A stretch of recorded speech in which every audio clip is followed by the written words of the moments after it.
Hi, Joe Muldowney here, and welcome to another edition of Running Shorts, the YouTube channel where I try to help make you a better runner. And today we're going to talk about racing in the summertime heat.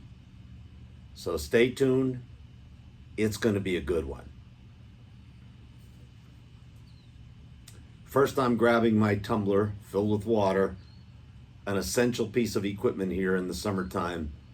Have something with you at all times that's going to hydrate you. Water, Powerade, Gatorade, lemon water is very good. Eating watermelon is very good, but we'll get to all that in a couple minutes when we start talking about racing in the summertime heat. First off, if you like what you hear and what you see on these videos, please hit that like button below. It's very, very helpful for us to continue these videos. Secondly, share these videos with a friend. You may want someone else to become a good runner like you are, or to introduce them to running. Share this with them. And then finally, if you want to get these videos on a regular basis, hit that subscribe button below and you'll get these videos whenever I put them out. So I'm recording this on June 30th, final day of June, and we are entering really now the hot dog days of summer. And summertime is just wonderful for everything except for running. Running is difficult in the summertime, practically wherever you are. I mean, if you live in Alaska, and the high temperature is going to get up to 65, that's going to feel hot to you because you're just not accustomed to it. You're not acclimatized to it. Here in the South where I am, I mean, we are talking heat indexes of high 90s for the next week. And I mentioned it in the previous video. Keep track of the dew point. Whenever that dew point gets above 70, especially above 72, it is brutal for running. There were 2 days this week that I ran and the dew point was 74 and 75 respectively. Those are days when you kind of feel like there's a plastic bag over your head. It's very difficult to breathe, very difficult to get the oxygen that you need. Okay, so in the last video we talked about training in the heat. Today we're going to talk about racing in the heat. There's one important rule. Unless you're a world-class Olympian, your times are going to be slower in the summertime heat. When you achieve that dew point of 72 or above, it is virtually impossible to run faster than you normally run. So, accept the fact that your racing times from 5K to whatever distance you're racing will most probably be slower in the summertime. It's just a fact of life that you have to accept. Also, preparation is always the key for racing, but preparation in the summertime is, I believe, even more critical. The 2 nights before the race sleep theory is always good. I don't care what kind of race you're running, a little local race or a huge race. Try to get a real good night's sleep 2 nights before, because you might be a little bit nervous the night before and not get a good night's sleep. So really try to do that, number one. Number two, you need hydration, you need water, you need electrolytes in you. And as I said last time, nobody enjoys a nice cold beer as I do, but kind of hold off on that maybe 48 hours before your summertime race. Celebrate afterwards if you'd like, but remember, beer and alcohol of any kind will dehydrate you, as will great amounts of coffee. Again, a cup of coffee the day of the race is actually a good thing caffeine-wise, but again, caffeine will dehydrate you, And so you want to stay away from that. You want to get into that. You want to get into the race, go into the race as hydrated as possible. Another factor, if you are selecting a race, if you want to test your fitness and you want to race in July or August, scout out your race carefully. And the very first thing you need to do is look at the time, the start time of the race. I'm going to say in most parts of the country, unless you're up in Minnesota or Maine or somewhere up north, upstate New York, if a race in July or August starts after 9 o'clock, that's almost race malpractice to me. The race director cannot have the runner's well-being in mind if he or she is starting the race after 9 o'clock. So again, I would say an 8 o'clock start time, a 9 o'clock start time. Here in South Carolina, many of the July and August races start at 7 a.m. Or even an evening race, 6 o'clock or later, generally can be pretty good. But again, you've got the entire day of the sun beating down, so that could be dicey as well.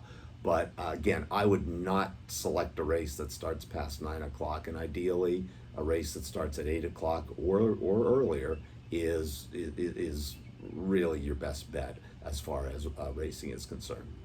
Again, if you look around the country, with the exception of the Peachtree race in Atlanta, which is a classic race, a 10K race, run on the 4th of July in Atlanta, and Atlanta's actually a pretty hilly place for racing. There aren't a whole lot of major races held in the summertime, and again, the reason is because it is just much more difficult for running. So race selection, again, I would say 5K, 5-mile race, probably no more than a 10K. You're not going to find a whole lot of half marathons at this time of year anyhow. So 5-mile, 5K, I think are ideal distances for you to select as far as planning your races. I think it's actually good for you to race in the heat. Again, it does acclimatize you. You may be training for a half marathon in September, October, even early November, and you could get a heat wave. And so if you acclimatize yourself to racing in the heat, I think that will prepare you better for the bigger races and the faster races that you will run in the autumn when it is cooler outside. So I think it's good to race. I think you need to go into the races very, very well prepared.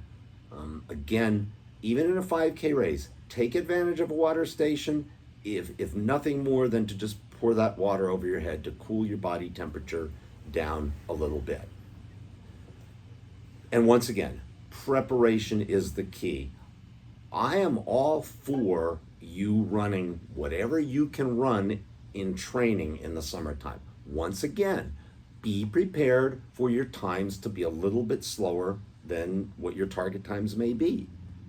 Because again, it is difficult for the body to run in the heat. So do a lot of training. I always used to like to select one race in July and one race in August. And then that way, you're still staying race sharp, but you're not really wearing yourself down in the grueling, how would I say, tension, I guess, of racing, and the pressure, I should say, of racing. So I would concentrate a lot more on speed work in the summertime, even shorter speed work. Repeat 400 meters, repeat 800 meters, 1600 meters. Again, go somewhere in the evening where you may be a little bit shaded. And again, the value of shade. I'm going to tell you something. As a runner who ran most of his life in Pennsylvania and now moved down here to South Carolina, I do really miss the shade. It is very difficult to find shade, especially when houses are springing up everywhere. It's difficult to find shade down here in South Carolina. So whenever you can find a shady area, or as I said, when you're in a race, veer towards the shady spots, and take advantage of every second that you can take by getting under the shade or staying in the shade. And again, pre-race, you may want to be talking to your friends or whatever prior to a race, but again, stay shaded and cool before the race. Guys, if you want to race with just shorts on, if you're allowed in the race, pin that bib number to your shorts and go shirtless if you can. Women, go as minimalistic as you can possibly go. Again, to keep the body as cool. Light colors, of course.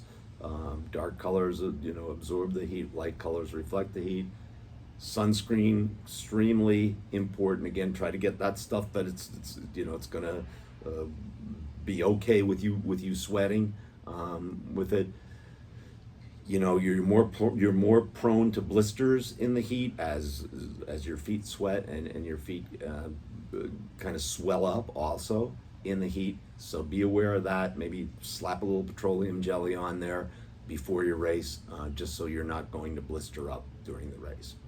So, advice for summertime racing. There's not a whole lot. I'm not going to tell you that you're going to get your personal best in summertime races. However, I am going to say that by making yourself tougher, by running those summertime races, by getting out there and doing it when maybe others are not doing it, that is going to make you a stronger and a tougher runner for the fall when you can run your personal best times.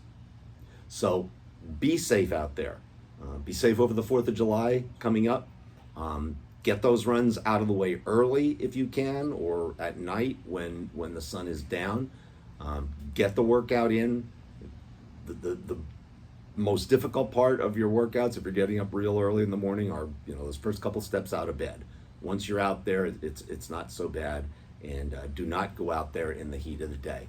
Select your races carefully and go out. I guess one thing I did forget to say is do not go out, like a racehorse in those races in the summertime. Go out a little bit slower at the beginning, kind of build into it, and kind of, as I always say, run those races and even sometimes your workouts. It's like the bell curve, a little bit slower to start, faster in the middle, and then you may slow down a little bit at the end. But if you practice that strategy, I think you'll be more successful in the summertime. So we'll see you next time on Running Shorts. Joe Muldowney here. Have a happy 4th of July. Have a safe summer and a safe racing season. I'll see you soon.